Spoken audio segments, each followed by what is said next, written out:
नमस्कार दोस्तों। डेट है आज की 13 मार्च 2023 और स्वागत है आपका एटोएल डिस्कशन में। तीन इश्यूज आज हम डिस्कस करेंगे।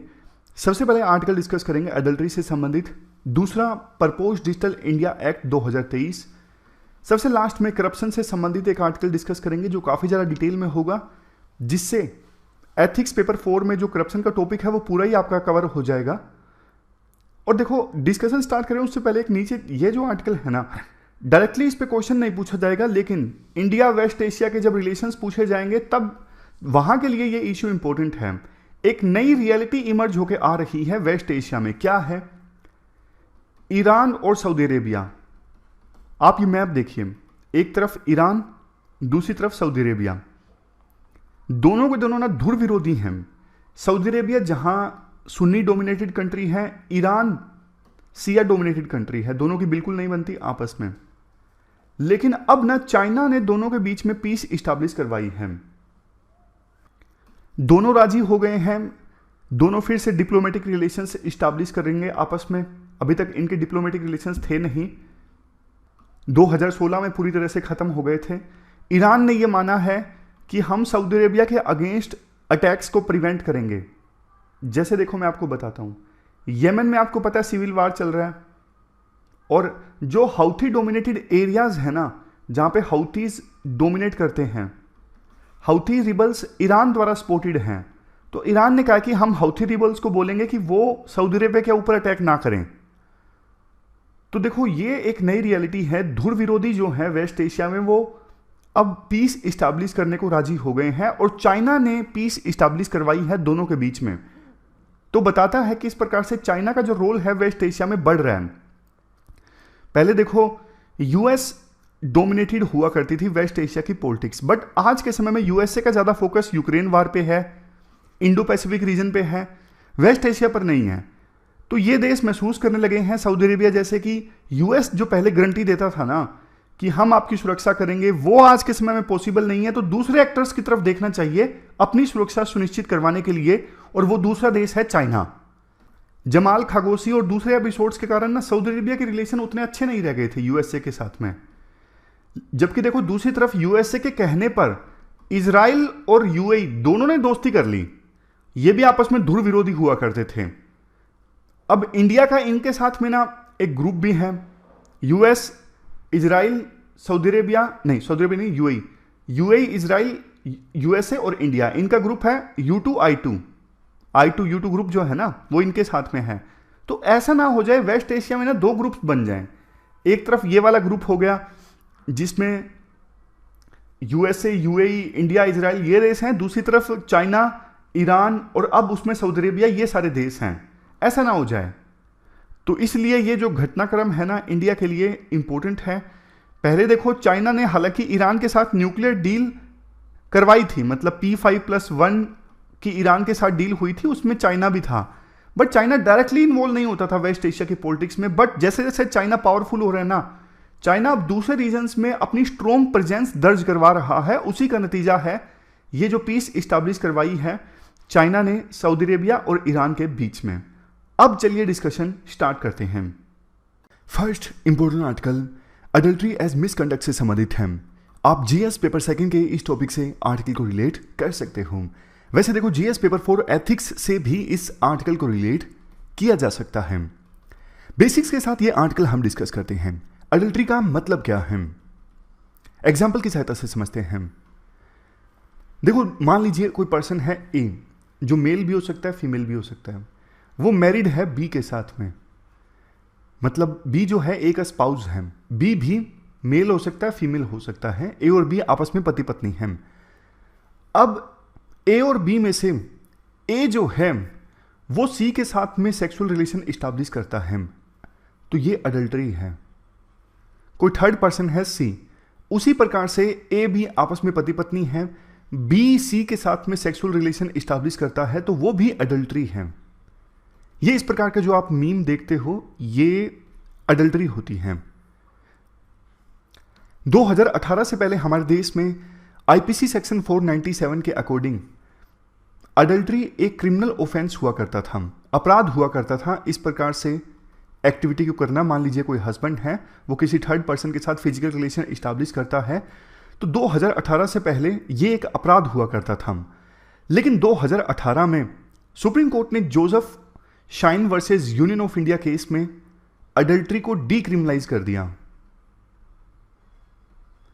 सुप्रीम कोर्ट ने उस वर्डिक्ट में कहा था, Joseph shine versus union of India में अडल्ट्री का जो प्रोविजन है ये क्रिमिनल ऑफेंस है। आईपीसी सेक्शन 497 के अकॉर्डिंग ये वायलेशन है आर्टिकल 14, 15 और 21 का। आर्टिकल 14, 15 इक्वालिटी से संबंधित है, 21 right to life with dignity से संबंधित है। तो इनका वायलेशंस हैं, इसलिए हम इसे डीक्रिमिनलाइज कर रहे हैं।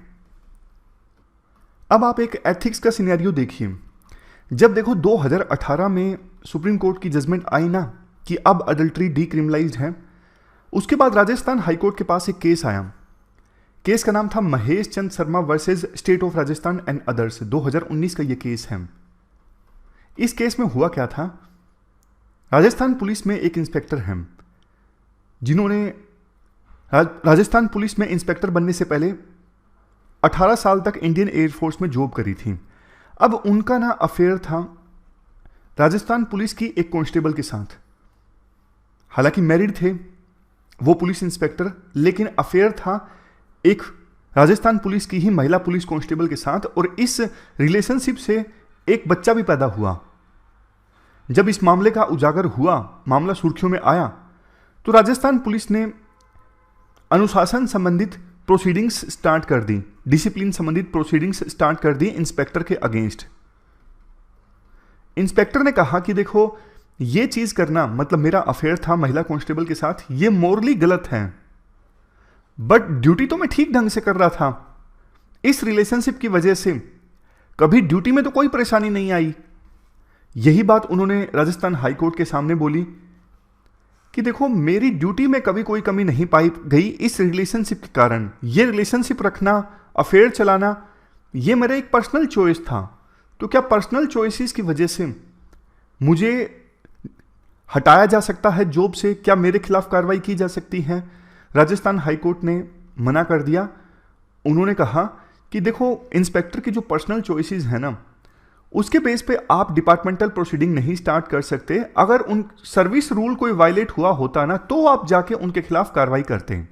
इसके बाद देखो एक और केस का जिक्र किया जाता है। हाल ही में गुजरात हाईकोर्ट का एक वर्डिक्ट सामने आया, Mahesh bhai Burji bhai Damar versus state of Gujarat and 3 others case में। 2022 में ये वर्डिक्ट आया था।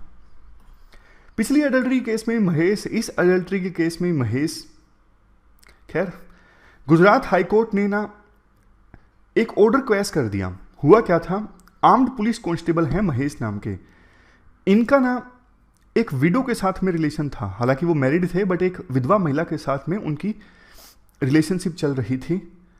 तो डिपार्टमेंट ने बोला ये मिसकंडक्ट है। इसे मिसकंडक्ट मानते हुए डिपार्टमेंट ने महेश भाई को सर्विस से डिसमिस कर दिया।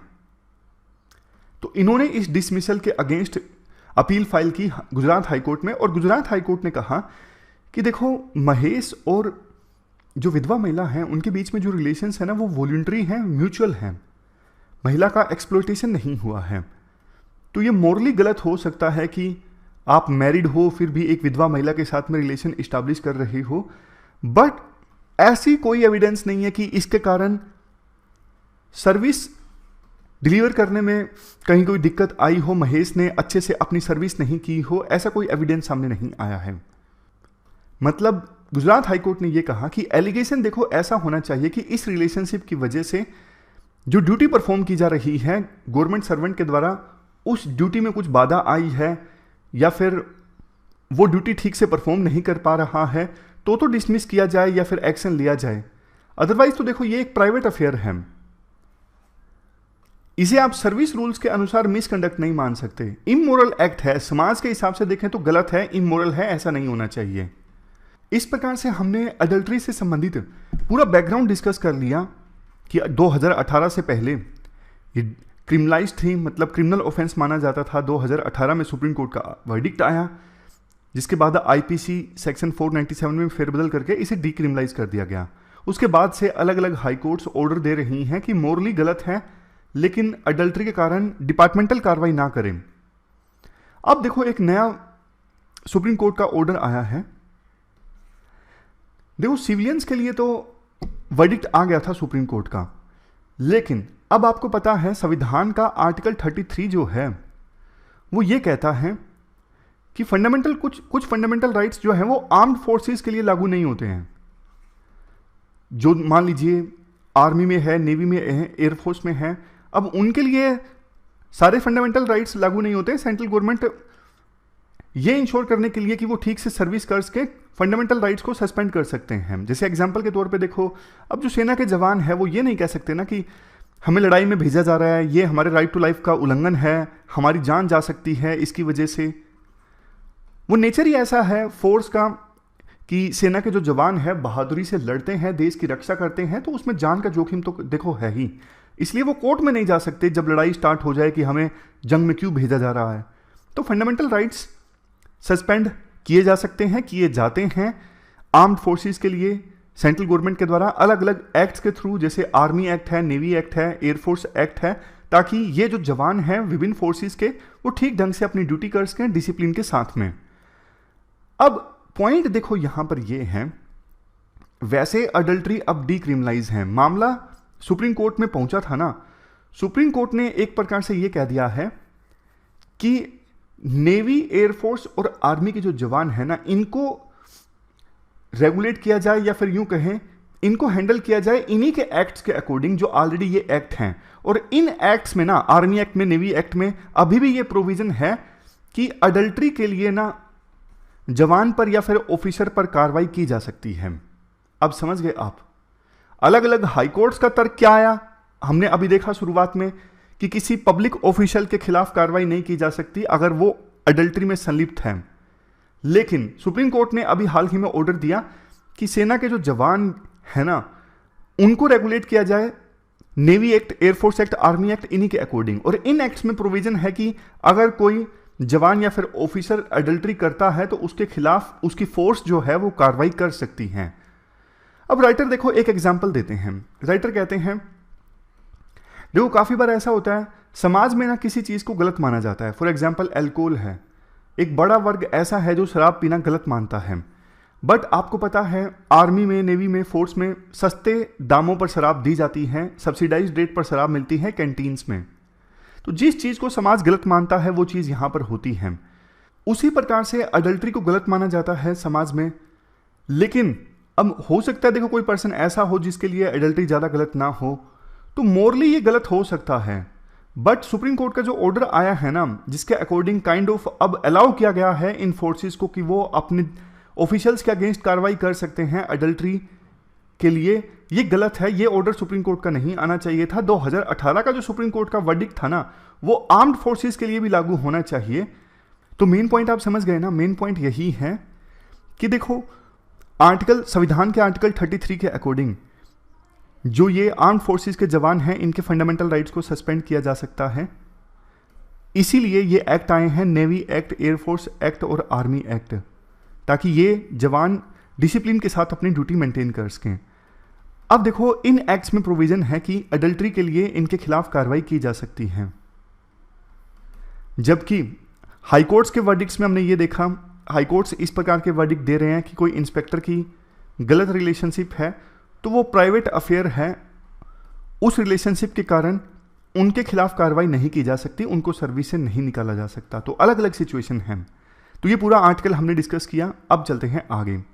इसके बाद next article proposed digital India act से संबंधित है। आप जीएस पेपर सेकंड के इस टॉपिक से आर्टिकल को रिलेट कर सकते हो।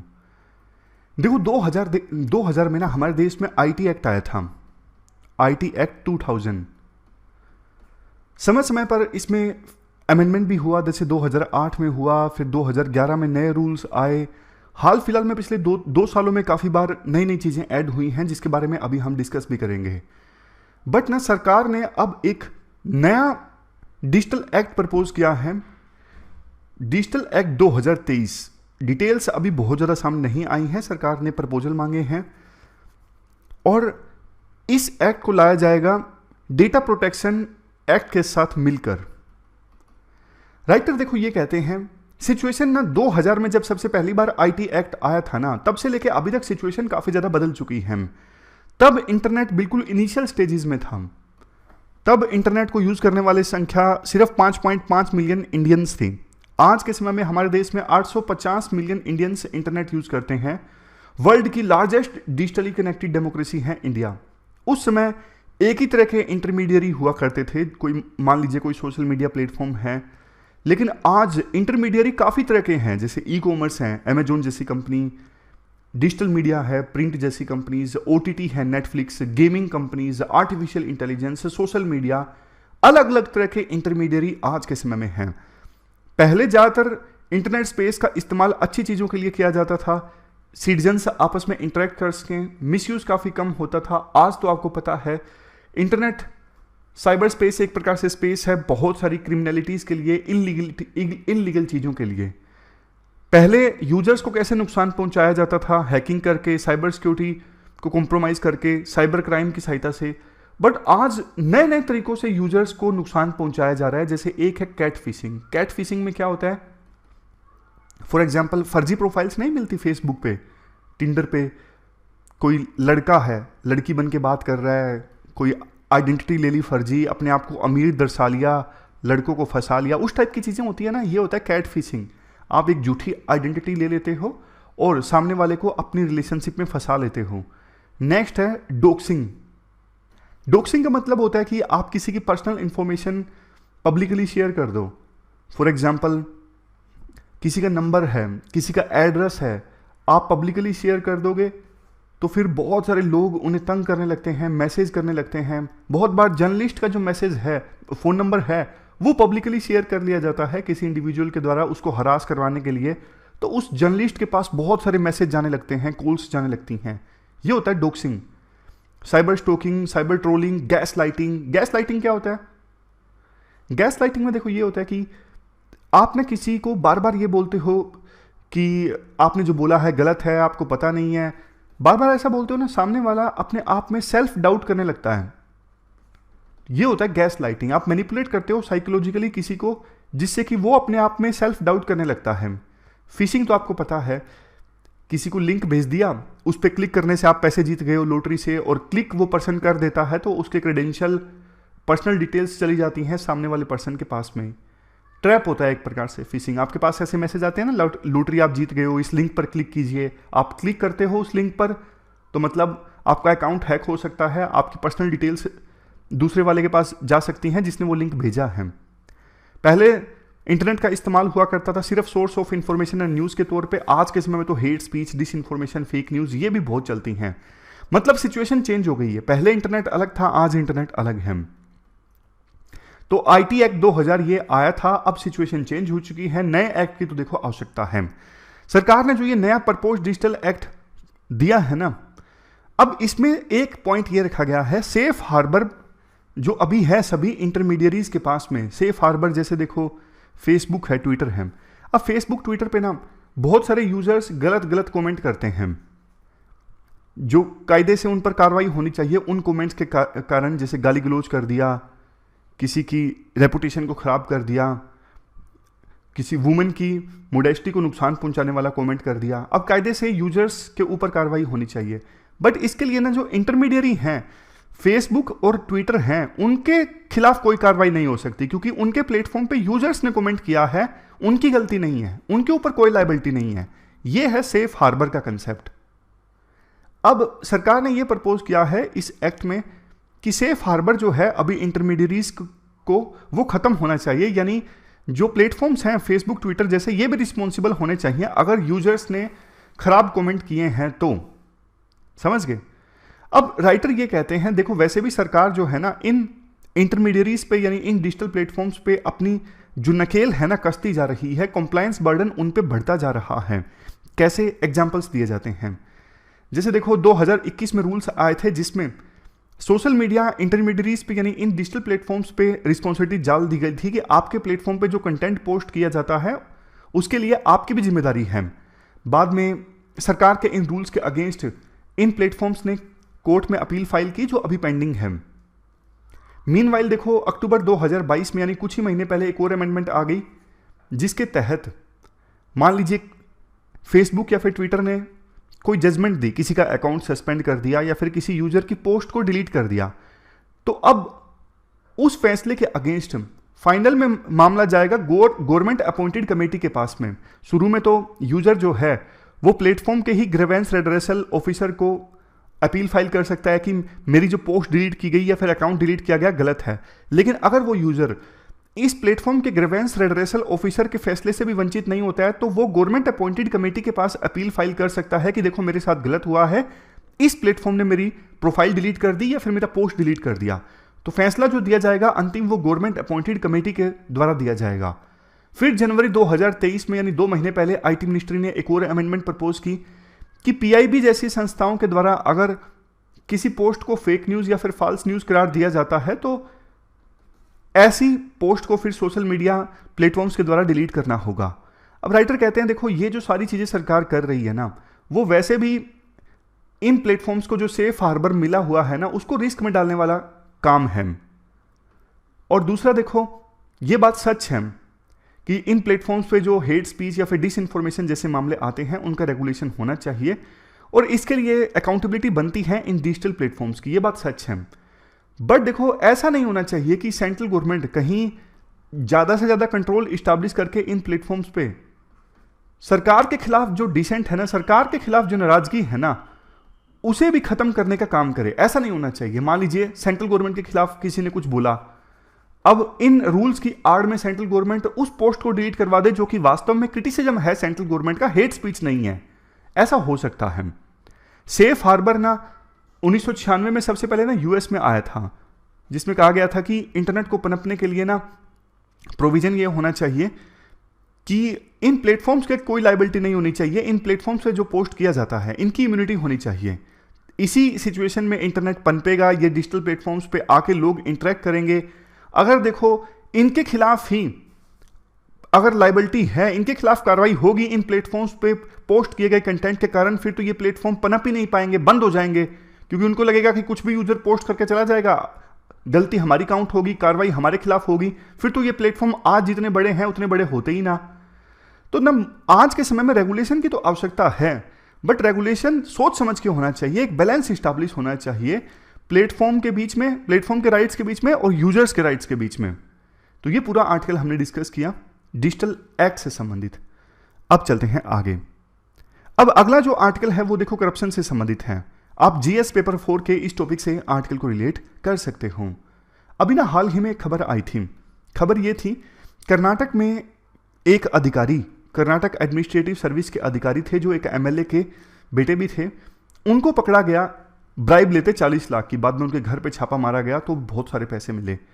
करप्शन की खबरें देखो रह के आती रहती हैं। करप्शन एक बहुत इंपॉर्टेंट चैलेंज है हमारे देश में, इसे जड़ से मिटाना है, क्योंकि अल्टीमेटली जो करप्शन का बर्डन है किस पे आता है, गरीब लोगों पे आता है। फॉर एग्जांपल सेंट्रल गवर्नमेंट की स्कीम्स है, स्टेट गवर्नमेंट की स्कीम्स हैं, वो गरीब लोगों तक नहीं पहुंच पाती या फिर पूरा पैसा नहीं पहुंच पाता, तो फाइनल जो बर्डन आता है किस पे आता है, गरीब लोगों पर आता है। करप्शन का जो ये आर्टिकल है, ये देखो हम एक पुराने आर्टिकल की सहायता से रिवाइज करते हैं, क्योंकि वो उस आर्टिकल में सारे जो पॉइंट्स हैं वो अच्छे से रिवाइज होते हैं। तो पहले वो आर्टिकल देखते हैं। सिस्टमेटिक ढंग से काफ़ी ज़्यादा डिटेल में हम ये टॉपिक डिस्कस करेंगे। सबसे पहले हम करप्शन का मतलब जानेंगे, करप्शन के टाइप्स जानेंगे, उसके बाद हम डिस्कस करेंगे करप्शन होता क्यों है, मतलब कौन से फैक्टर्स रिस्पॉन्सिबल हैं करप्शन के लिए। तीसरे नंबर पे हम जानेंगे क्यों कुछ लोग बोलते हैं कि करप्शन के काफ़ी सारे फ़ायदे भी हैं, जानेंगे क्या क्या फ़ायदे हैं करप्शन के। और चौथे नंबर पे हम जानेंगे कि करप्शन के नुकसान क्या हैं। और सबसे लास्ट में हम बात करेंगे कि करप्शन को कैसे दूर किया जा सकता है। तो सबसे पहले स्टार्ट करते हैं, करप्शन का मतलब क्या है। देखो करप्शन जो टर्म है वो एक ग्रीक वर्ड से निकल के आता है, करप्टस। करप्टस एक ग्रीक वर्ड है और इसी ग्रीक वर्ड से निकलती है टर्म करप्शन। मतलब क्या है करप्टस का? करप्टस का मतलब है टू डिस्ट्रॉय। तो आप कह सकते हो करप्शन क्या करता है, वैल्यूज़ को डिस्ट्रॉय कर देता है, वैल्यूज़ का विनाश कर देता है। देखो करप्शन कोई मॉडर्न फेनोमेनन नहीं है, मतलब ऐसा नहीं कि करप्शन पिछले 30-40 सालों में या फिर पिछले 50-100 सालों में बढ़ा है। करप्शन देखो एंशिएंट सोसाइटी में भी देखने को मिलता था। कौटिल्य का जो अर्थशास्त्र है उसमें कौटिल्य ने 40 प्रकार के करप्शन का जिक्र किया है। बुद्धिज्म और जैनिज्म को जब हम पढ़ते हैं उस समय भी करप्शन की काफ़ी घटनाओं का उल्लेख है। इवन देखो ब्रिटिशर्स के समय रॉबर्ट क्लाइव जो इंडिया में आए थे, उन पर आरोप लगा था कि उन्होंने काफ़ी भ्रष्टाचार किया, और ऐसा कहा जाता है कि उन पर काफ़ी आरोप लगे थे जब वो वापस इंग्लैंड में गए थे, और उन पर मुकदमा भी चलने लगा था। डिप्रेशन में आके उन्होंने सुसाइड कर लिया था। तो कहने का मतलब ये है कि करप्शन कोई रिसेंट फेनोमेनन नहीं है, बहुत पुराना फेनोमेनन है करप्शन जो है। और ऐसा नहीं कि सिर्फ करप्शन इंडिया में होता है, इवन वेस्टर्न कंट्रीज में भी करप्शन होता है, वो बात अलग है, कम होता है, लेकिन यूं नहीं कहा जा सकता कि वेस्टर्न कंट्रीज में बिल्कुल करप्शन नहीं होता है। ट्रांसपेरेंसी इंटरनेशनल के द्वारा एक इंडेक्स जारी किया जाता है, करप्शन परसेप्शन इंडेक्स। इंडिया की रैंकिंग इस इंडेक्स में आई थी पिछले साल, कितनी, 78th। अब नेक्स्ट देखो हम बात करते हैं करप्शन की डेफिनेशन के बारे में। वैसे देखो करप्शन जो है वो एक बहुत ही ज़्यादा सब्जेक्टिव टर्म है। हमारा जो प्रिवेंशन ऑफ करप्शन एक्ट 1988 है, उस एक्ट में भी करप्शन को डिफाइन नहीं किया गया है। करप्शन यानी भ्रष्टाचार सिर्फ देखो मॉनिटरी बेनिफिट्स या फिर पैसों के लेन देन तक सीमित नहीं है। कोई सरकारी कर्मचारी अपने पर्सनल कामों के लिए ऑफिस की गाड़ी का इस्तेमाल करता है, ये भी एक प्रकार का करप्शन है। हो सकता है कि ऐसा करने पर उस सरकारी कर्मचारी को कोई सज़ा ना हो, प्रिवेंशन ऑफ करप्शन एक्ट 1988 के तहत कुछ फाइन हो, बट ये मोरल करप्शन है। मैं आपको एक और एग्जांपल देता हूँ। देखो अगर कोई सरकारी कर्मचारी जिसका काम है लोगों को सर्विसेज प्रोवाइड करना, लेकिन वो जानबूझ के सर्विसेज नहीं प्रोवाइड कर रहा है, हो सकता है कि वो कर्मचारी पैसा नहीं ले रहा है जनता से, लेकिन फिर भी जानबूझ के आलसपन में आके डिले कर रहा है, सर्विसेज नहीं प्रोवाइड कर रहा है जनता को, ये भी एक प्रकार का मोरल करप्शन है। तो कहने का मतलब ये है कि सिर्फ पैसों का लेन देन हो तभी करप्शन होगा, ऐसा नहीं है। करप्शन और भी काफ़ी तरह का होता है। तो जैसा हमने डिस्कस किया, करप्शन देखो एक बहुत ज़्यादा सब्जेक्टिव टर्म है। सिंपल डेफिनेशन करप्शन की ये हो सकती है, misuse of office for private gain. देखो स्लाइड में आपको सब कुछ नहीं मिलेगा, आप लिख लीजिए जो इंपॉर्टेंट पॉइंट्स हैं। फिर से बोलता हूँ, स्लाइड्स में आपको सब कुछ नहीं मिलेगा क्योंकि स्लाइड्स उतनी ज़्यादा कॉम्प्रिहेंसिव प्रिपेयर्ड नहीं है जितना कि हम डिस्कस कर रहे हैं। तो आप इंपॉर्टेंट पॉइंट्स को लिख लीजिए। तो करप्शन की सिंपल डेफिनेशन ये हो सकती है, misuse of office for private gain. अगर किसी पर्सन के द्वारा अपने ऑफिस को मिसयूज किया जाता है प्राइवेट गेन के लिए, तो ये सिंपल मतलब है करप्शन का। एग्जाम्पल, आप लाइसेंस बनवाना चाहते हो, अपना ड्राइविंग लाइसेंस की हम बात कर रहे हैं। अब देखो ऑफिस में उनकी ड्यूटी है कि अगर आपने ठीक से ड्राइविंग करके दिखाई है, अगर आप टेस्ट में खरे उतरते हो तो आपका लाइसेंस बनेगा ही, लेकिन फिर भी आपसे डिमांड की जाती है पैसों की कि 1000 रुपये दीजिए, 2000 रुपये दीजिए। तो जो कर्मचारी मांग करते हैं पैसों की, पैसे दीजिए तभी आपका लाइसेंस बनेगा, अदरवाइज नहीं बनेगा। तो वो अपने ऑफिस का मिसयूज कर रहे हैं। मतलब उनकी ड्यूटी है, उनका काम है आपको लाइसेंस बना के देना, लेकिन उनके पास जो पावर है उसका वो मिसयूज कर रहे हैं, अपने ऑफिस का मिसयूज कर रहे हैं पैसा कमाने के लिए, मॉनिटरी बेनिफिट्स के लिए। तो ये सिंपल एग्जांपल है करप्शन का। करप्शन अब देखो काफ़ी टाइप से हो सकता है। पहली टाइप है करप्शन की systematic and sporadic corruption. Systematic corruption देखो जैसे कॉन्ट्रैक्टर कोई प्रोजेक्ट को पूरा कर देता है, उसके बाद वो बिल सौंपता है सरकार को, लेकिन जो ऑफिसर्स होते हैं वो हर बिल में कमीशन खाते हैं। कॉन्ट्रैक्टर को बोलते हैं कि आपका बिल तभी पास होगा 10% आप कमीशन दोगे, और वो 10% फिर बंटता है एसडीओ के बीच, जूनियर इंजीनियर के बीच, एक्शन के बीच, सबके बीच बंटता है वो कमीशन। अब देखो ये जो करप्शन है ना, वो सिस्टमेटिक करप्शन है। मतलब जैसे मैं आपको एग्जांपल देता हूँ, PWD department, public wealth department, कोई बिल पास होता ही नहीं है, 10% आपको देना ही पड़ेगा कमीशन। हर एक बिल पर कॉन्ट्रैक्टर को 10% देना ही पड़ता है। सबको पता है, कोई कुछ नहीं करता है। मतलब सोच के देखो, सरकार को भी पता है, मंत्रियों को पता है, ब्यूरोक्रेट्स को पता है, कोई कुछ नहीं करता है, और कब से ये चला आ रहा है। ये सिस्टमेटिक करप्शन है। उसके बाद दूसरा करप्शन है स्पोडिक करप्शन। स्पोडिक करप्शन मतलब इधर उधर छोटा मोटा करप्शन हो जाता है। कभी ट्रैफिक कांस्टेबल ने आपसे पैसे मांग लिए, या फिर आप कोई ऑफिस में दूसरा काम करवाने जाते हो, सिस्टमेटिक नहीं है, मौके के नज़ाकत को देखते हुए किसी सरकारी कर्मचारी ने आपसे पैसे मांग लिए, कोई ज़रूरी नहीं है वो वैसे भी काम कर सकता था लेकिन जल्दी काम करने के लिए मांग लिए, तो इधर उधर जो ये छोटा मोटा करप्शन हो जाता है वो कहलाता है स्पोर्डिक करप्शन। वैसे देखो छोटा मोटा करप्शन तो कोई नहीं होता, करप्शन तो करप्शन है, और एक बार इंटीग्रिटी लॉस हुई तो लॉस ऑफ इंटीग्रिटी ही कहा जाएगा उसे। ये नहीं कहा जा सकता कि 10 रुपये का करप्शन हुआ है तो ये छोटा करप्शन है।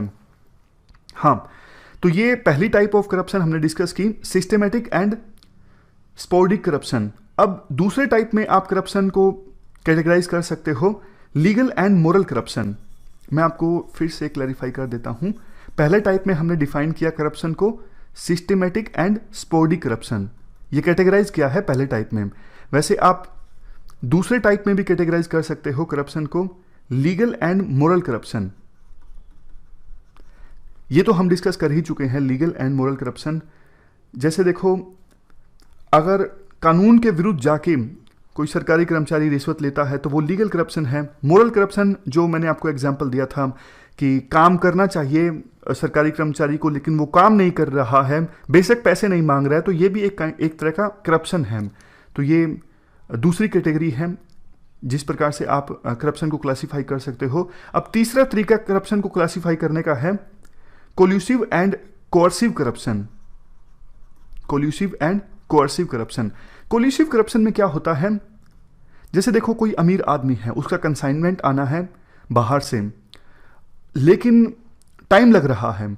अब देखो ज़्यादा टाइम लगता है तो उस पर्सन को बहुत ज़्यादा नुकसान हो जाता है, तो वो जाता है कस्टम इंस्पेक्टर के पास या फिर जो भी ऑफिसर हैं उनके पास जाता है वो पर्सन जिसका कंसाइनमेंट आना है कि देखो मेरी फाइल को आप जल्दी प्रोसेस कर दीजिए और इसके लिए आप थोड़ा पैसा ले लीजिए। यानी पर्सन जो रिश्वत दे रहा है वो भी अपनी मर्जी से दे रहा है अपना काम जल्दी निकलवाने के लिए, और ऑफिसर भी पैसा ले रहा है ताकि उस पर्सन का जो काम है वो जल्दी हो सके। दोनों राजी हैं। ऑफिसर के द्वारा फोर्स नहीं किया जा रहा है उस पर्सन को जिसका कंसाइनमेंट आना है कि आप मुझे पैसा दीजिए, लेकिन जिसका कंसाइनमेंट आना है वो अपनी मर्जी से दे रहा है, मतलब दोनों की रजामंदी है। समझ गए। अब दूसरा जो कोर्सिव करप्शन होता है, कोर्सिव करप्शन में तो खास करके देखो गरीब आदमियों के साथ होता है कि आप पैसा दीजिए तभी आपका काम होगा। थाने में जाते हैं, आप पैसा दीजिए तभी एफआईआर लॉन्च होगी, अदरवाइज नहीं होगी। मतलब फोर्स किया जाता है कि आप पैसा दो अदरवाइज आपका काम होगा ही नहीं। तो मजबूरी में जो सर्विस को अवेल करने वाला पर्सन है उसको पैसा देना पड़ता है अपना काम करवाने के लिए। समझ गए। तो ये डिफरेंस है कोल्यूसिव करप्शन के बीच और कोर्सिव करप्शन के बीच। कोल्यूसिव में क्या होता है, रिश्वत देने वाला भी राजी, रिश्वत लेने वाला भी राजी। लेकिन कोर्सिव करप्शन में क्या होता है, जो पर्सन जिसको सर्विस अवेल करनी है वो रिश्वत देना नहीं चाहता लेकिन उसको फोर्स किया जाता है कि भैया पैसा दो तभी काम होगा अदरवाइज नहीं होगा। समझ गए। तो इस प्रकार से 3 तरीकों से आप करप्शन को क्लासिफाई कर सकते हो। अब नेक्स्ट हम जानते हैं करप्शन के काजेज के बारे में, मतलब करप्शन होता क्यों है, कौन से फैक्टर्स रिस्पॉन्सिबल हैं भ्रष्टाचार के लिए। सबसे पहले देखो पॉलिटिकल फैक्टर्स, बिल्कुल आसान तरीके से समझते हैं। आप मुझे एक बात बताइए, लोकसभा का इलेक्शन कंडक्ट होता है, एक कैंडिडेट मैक्सिमम कितना पैसा खर्च कर सकता है? 70 लाख। 70 लाख लिमिट है ना। लेकिन वास्तव में एक कैंडिडेट पैसा खर्च करता कितना है?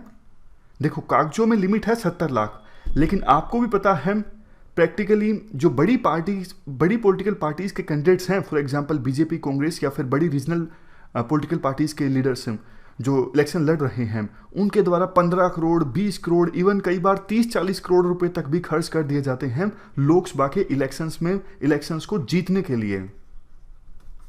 अब देखो कोई पर्सन इतना ज़्यादा पैसा खर्च करके अगर एमपी बना है तो उसकी तो कोशिश यही होगी ना कि कैसे ना कैसे करके मेरा जो खर्चा हुआ है इलेक्शन में उस खर्चे को पूरा किया जाए।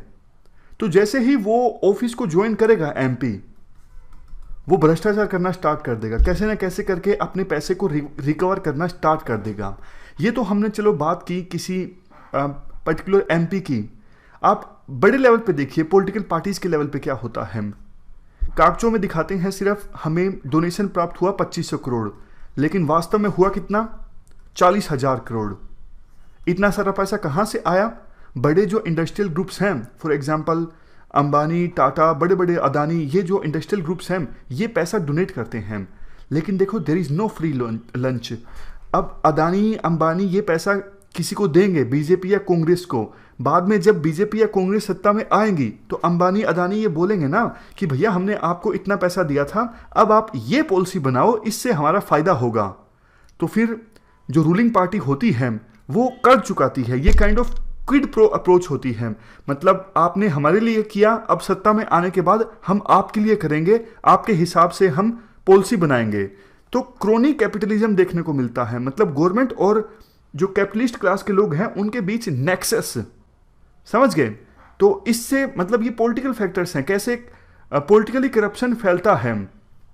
देखो सिंपल सी कहावत है, जैसा राजा वैसी प्रजा। मतलब राजा को तो एक बहुत अच्छा इंसान होना चाहिए ताकि वो एक एग्जाम्पल सेट हो प्रजा के लिए, प्रजा राजा को फॉलो करें। अब पॉलिटिकल लीडर्स अगर करप्ट होंगे तो जनता से क्या उम्मीद करें? मतलब पॉलिटिकल लीडर्स को तो बिल्कुल ऑनेस्ट होना चाहिए ताकि वो एक एग्जाम्पल सेट करे जनता के सामने, सोसाइटी के सामने, क्योंकि सोसाइटी को उन्हें लीड करना है। लेकिन इतना सारा पैसा खर्च करके जो जीतते हैं फिर वो ऑफिस ज्वाइन करके अब जैसे तैसे करके वो पैसा हासिल करने की कोशिश करते हैं। इवन देखो सिंपल सा बात है, जो ये हमारे लाइसेंस वाले ऑफिस होते हैं वहाँ से भी कहते हैं हिस्सा जाता है मंत्रियों को, पुलिस स्टेशन से हिस्सा जाता है, मतलब बोला जाता है। जनरलाइज नहीं कर सकते पूरे इंडिया में ऐसा होता है, लेकिन कहीं कहीं ऐसी चीज़ें देखने को मिलती हैं कि हिस्सा मंत्रियों तक जाता है और बड़े जो लीडर्स हैं पावर में उनके पास जाता है। अब नेक्स्ट हम बात करते हैं इकोनॉमिक फैक्टर्स की।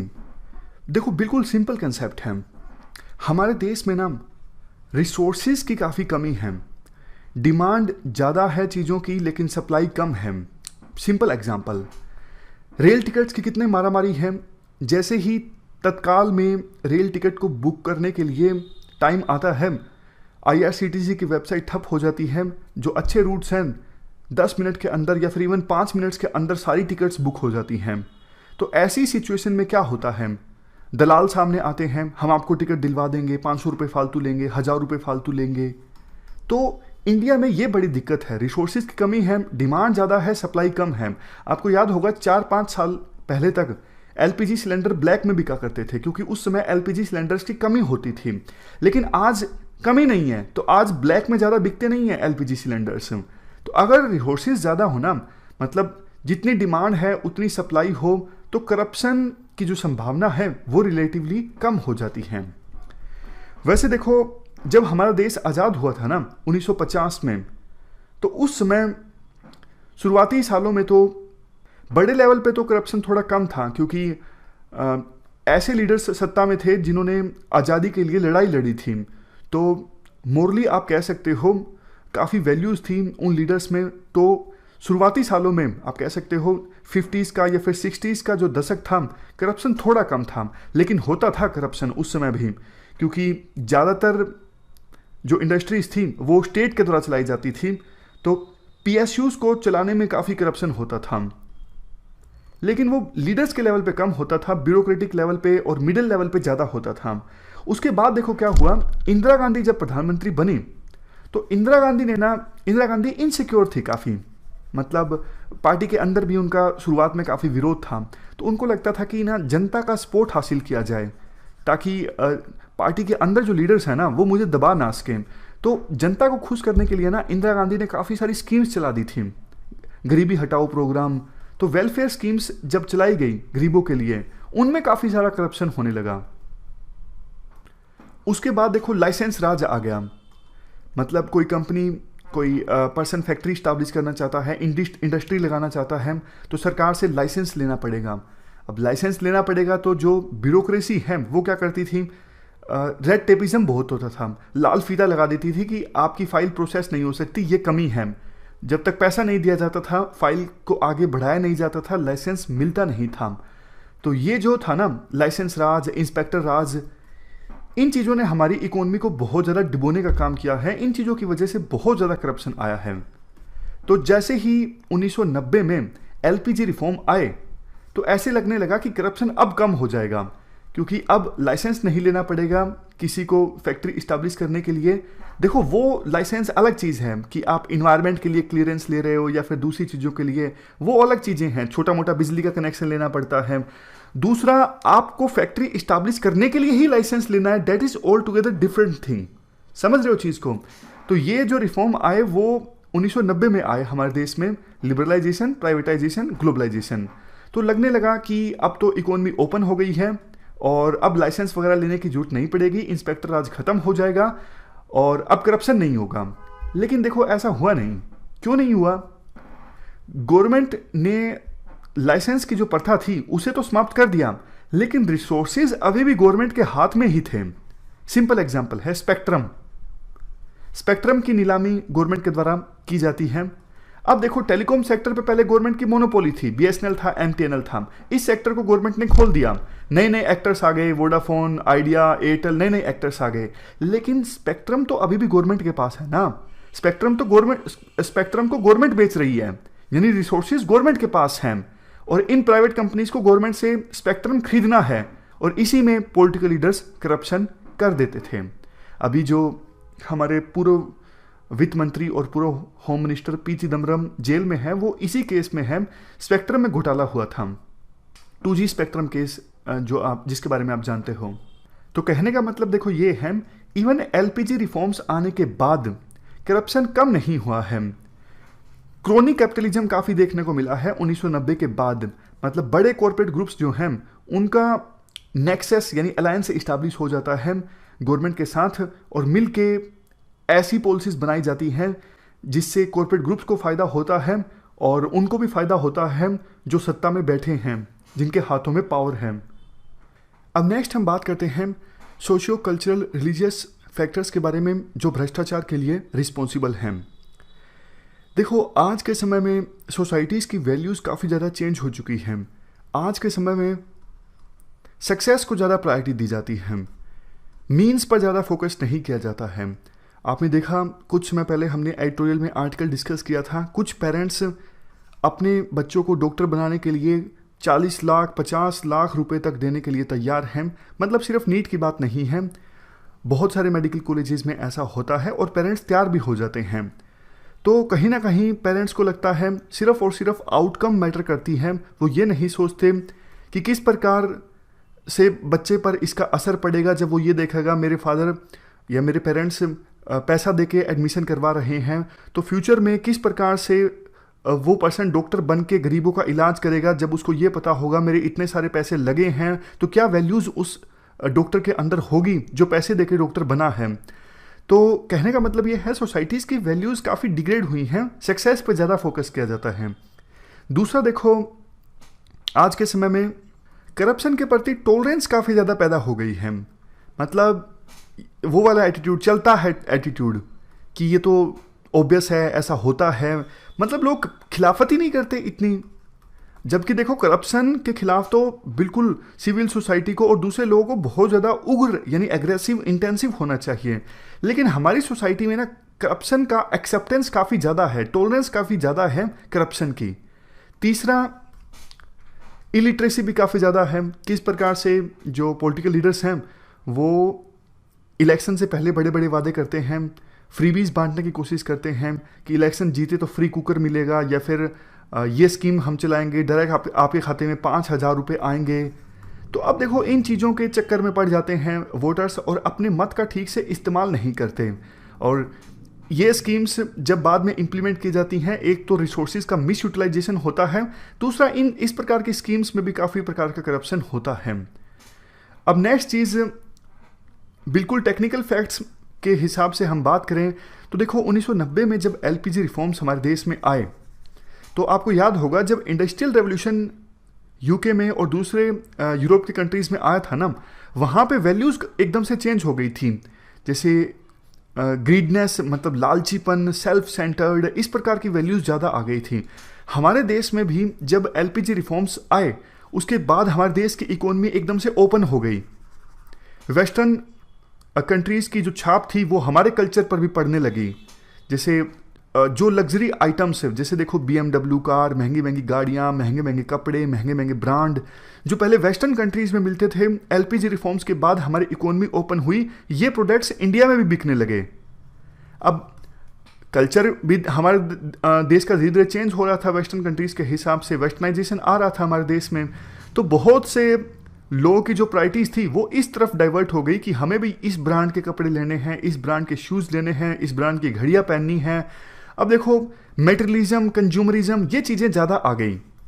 अब एक तरफ वही बात कि इतने सारे लोग भूखे हैं हमारे देश में, उनको खाना नहीं मिल पा रहा है, उनके पास घर नहीं है। दूसरी तरफ मार्केट फोकस कर रही है लग्जरी आइटम्स पर क्योंकि उनकी डिमांड है। इसका सिंपल एग्जांपल मैं आपको देता हूँ। काफ़ी बार आपने ये चीज़ देखी होगी, देश के दूर दराज इलाकों में पानी बेशक हो ना हो, पेप्सी कोक बिकती आपको मिल जाएगी। सोच के देखिए, मतलब पानी नहीं है लेकिन पेप्सी बिक रही है, कोक बिक रही है। ऐसा क्यों है? ऐसा इसलिए तो है ना कि वेस्टर्नाइजेशन की वजह से कंज्यूमरिज्म, मेटेरियलिज्म ये हमारे देश में बढ़ा, और जो बेसिक नीड्स, बेसिक गुड्स पर फोकस होना चाहिए मार्केट का, वो फोकस डाइवर्ट हुआ लग्जरी आइटम्स पर, दूसरी चीज़ों पर। अब नेक्स्ट हम बात करते हैं लीगल एंड एडमिनिस्ट्रेटिव फैक्टर्स की, जिसकी वजह से करप्शन होता है। देखो आज भी हमारे देश में बहुत सारे ऐसे कानून हैं जो ब्रिटिश इरा के हैं, कॉलोनियल इरा के हैं। बहुत सारे ऐसे कानून हैं जिनकी लैंग्वेज बहुत ज़्यादा एम्बिगुअस हैं। अब देखो किसी भी कानून की लैंग्वेज बहुत ज़्यादा एम्बिगुअस हो जाती है ना, तो गवर्नमेंट एम्प्लॉयज़ के पास बहुत ज़्यादा डिस्क्रिशनरी पावर आ जाती है कि वो उस लैंग्वेज को कैसे इंटरप्रेट करेंगे। जैसे मैं आपको सिंपल एग्जांपल बताता हूँ। मुझे एक बड़े ऑफिसर मिले जो अभी IRS हैं। वो अपना एक पर्सनल एक्सपीरियंस शेयर कर रहे थे कि एक कानून था एक्साइज ड्यूटी से संबंधित। उनका कहना था कि मेरे से पहले जो ऑफिसर थे, या फिर आप कह सकते हो मेरे से पहले सिस्टम इस प्रकार का चला आ रहा था कि अब मुझे एग्जैक्टली याद नहीं है, मतलब एसेंस मैं आपको बता देता हूँ कि कुछ लाइन ऐसी थी कि अगर उसको एक पक्ष में इंटरप्रेट किया जाता है तो बिजनेसमैन को कुछ टैक्स नहीं पे करना पड़ता था सरकार को। लेकिन देखो उस लाइन को अगर दूसरी जगह से दूसरे प्रकार से इंटरप्रेट किया जाएगा तो वो गलत नहीं होगा। तो होगा क्या, उससे फायदा यह होगा कि बिजनेसमैन को टैक्स देना पड़ेगा सरकार को। लेकिन पहले जो सिस्टम चला आ रहा था वो इस प्रकार का चला आ रहा था कि इस प्रकार से उस लाइन को इंटरप्रेट किया जाता था कि बिजनेसमैन को टैक्स नहीं पे करना पड़ता था। लेकिन जब मैं पोस्ट पे आया, ये मैं उस IRS ऑफिसर की जुबानी बता रहा हूँ, उस IRS ऑफिसर ने बताया मुझे कि जब मैं पोस्ट पे आया तो मैंने कहा कि भाई ये तो गलत ढंग से आप इसको इंटरप्रेट कर रहे हो, आप इसको इस प्रकार से इंटरप्रेट कीजिए लाइन को कि सॉरी, जिससे बिजनेसमैन को टैक्स पे करना पड़े सरकार को। तो ऐसे इंटरप्रेट जब होने लगा तो वो बिजनेसमैन मेरे पास आया और ऑफर किया कि पहले भी तो ऐसा चला ही आ रहा था, पहले भी मतलब पैसा दिया है, आप भी ले लीजिए। मतलब एक प्रकार से उसने ब्राइब का ऑफर दिया।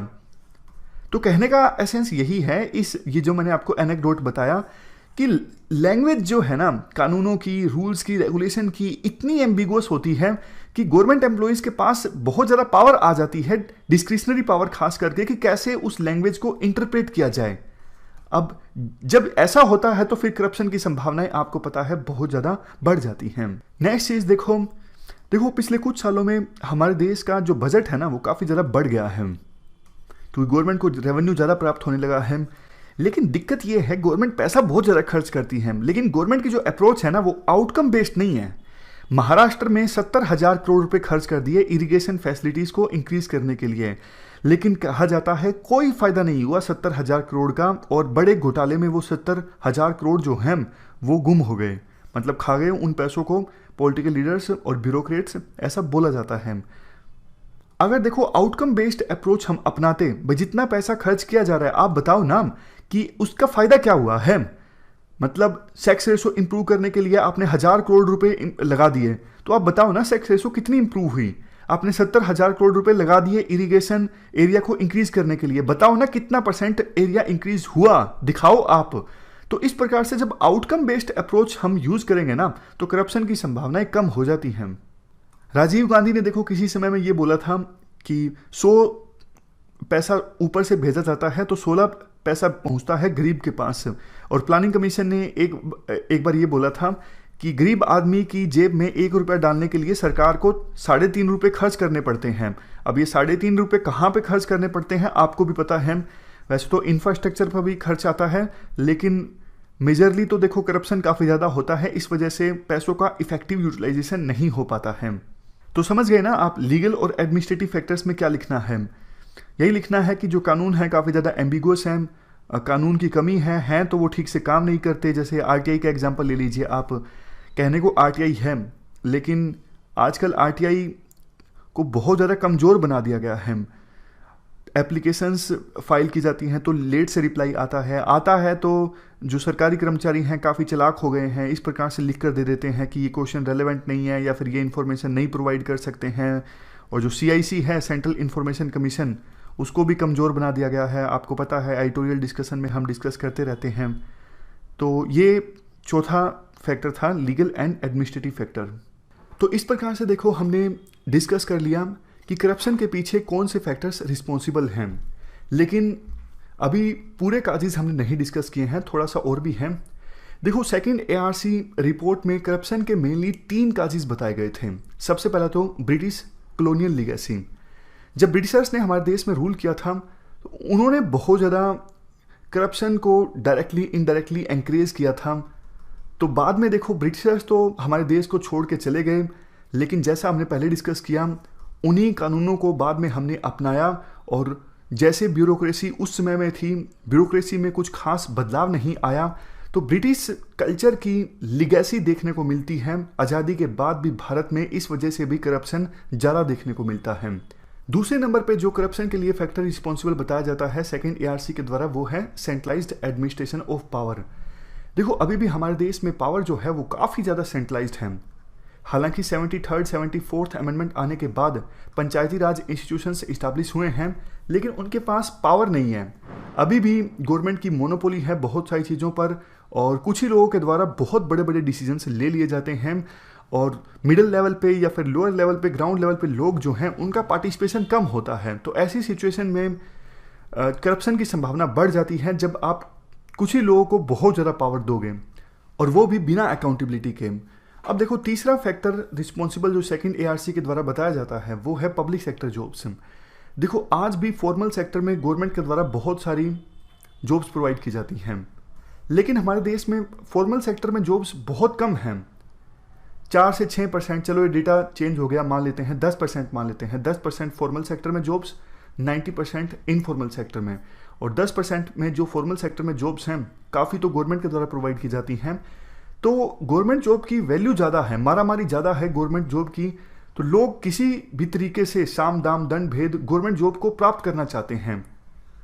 अब देखो जो पैसे देके गवर्नमेंट एम्प्लॉय बनेगा तो बाद में वो अपने पैसों को पूरा करने की कोशिश करेगा। वही बात जो हमने इलेक्शन के समय डिस्कस की थी, जो पॉलिटिकल लीडर्स करते हैं वही ऐसे लोग करेंगे जो पैसा देकर जॉब हासिल करेंगे, सरकारी जॉब हासिल करेंगे। तो इस प्रकार से हमने सेकंड ARC के द्वारा जो बताया गया उसके बारे में डिस्कस किया। आप एक फॉर्मूला याद रख लीजिए, corruption is equal to monopoly plus discretion plus secrecy minus accountability. ये फॉर्मूला आप याद रख लीजिए। एथिक्स में आपको जब लिखना हो इस फॉर्मूले को जरूर लिखिएगा। जब मोनोपोली होगी, डिस्क्रिशनरी पावर ज़्यादा होगी, सीक्रेसी ज़्यादा होगी और अकाउंटेबिलिटी नहीं होगी, तो ऐसी सिचुएशन में करप्शन होगा ही होगा। अब नेक्स्ट बात करते हैं कुछ जनरल काजेज की। वैसे देखो सब कुछ हम डिस्कस कर चुके हैं, लेकिन जनरल काजेज में भी बहुत सारे आ जाते हैं। जनरल काजेज की बात करें, हेडोनिस्टिक टेंडेंसीज, मतलब ह्यूमन बींग्स की लालच की कोई सीमा नहीं है। वैसे थोड़ा सा पैसा बहुत होता है ज़िंदगी चलाने के लिए, लेकिन फिर भी आपने देखा होगा काफ़ी बार कोई ब्यूरोक्रेट करप्शन में पाया जाता है तो 400 करोड़ की संपत्ति मिली, 500 करोड़ की संपत्ति मिली। तो कहने का मतलब है लालच की कोई सीमा नहीं है। पैसा कमाता जाता है, ह्यूमन बीइंग कमाता जाता है, इस वजह से भी करप्शन होता है। दूसरा, सैलरीज कम है काफ़ी गवर्नमेंट एम्प्लॉयज़ की, तो वो करप्शन करते हैं। सैलरी कम होने की वजह से उन्हें लगता है प्राइवेट एम्प्लॉयज़ को ज़्यादा मिल रहा है, हमें कम मिल रहा है, तो डेप्रीवेशन फील होता है और वो करप्शन करते हैं। Next point, lack of values education and proper training. देखो वैल्यू एजुकेशन स्कूलों में प्रोवाइड तो की जाती है, लेकिन शायद उतने अच्छे से नहीं, या फिर कई जगह पर तो प्रोवाइड भी नहीं की जाती है। वैल्यू एजुकेशन का देखो बहुत बड़ा रोल होता है। अब आप यूपीएससी एस्पायरेंट्स की बात कर लीजिए, मतलब आपने जब यूपीएससी की तैयारी नहीं स्टार्ट की थी, उससे पहले आप कैसे ह्यूमन बीइंग थे, लेकिन एथिक्स को पढ़ने के बाद क्या बदलाव आया आप नोटिस कर सकते हो। तो वैल्यू एजुकेशन दी जाए तो फ़र्क तो देखो पड़ता है, सब पर पड़ता है ये तो नहीं कह सकते, लेकिन बहुत लोगों पर वैल्यू एजुकेशन का फ़र्क पड़ता है। और उम्मीद तो यही की जाती है, तभी यूपीएससी ने ये एथिक्स का पेपर स्टार्ट किया है। लेकिन अफसोस, चलो वो बाद में कभी डिस्कस करेंगे। लैक ऑफ ट्रांसपेरेंसी की देखो बहुत ज़्यादा कमी है, सीक्रेसी ज़्यादा है, और जैसा हमने डिस्कस किया करप्शन की जो संभावना है वो बढ़ जाती है। पब्लिक ओपिनियन जो है उसको पता ही नहीं है, मतलब कई लोगों को तो यूँ लगता है कि करप्शन इज़ नॉट रॉन्ग। मतलब बहुत बार आप ऐसे लोगों से मिलते होंगे, उनको ये एहसास ही नहीं होता कि उन्होंने रिश्वत दी या फिर रिश्वत ली, इसमें कुछ गलत है, समझ गए।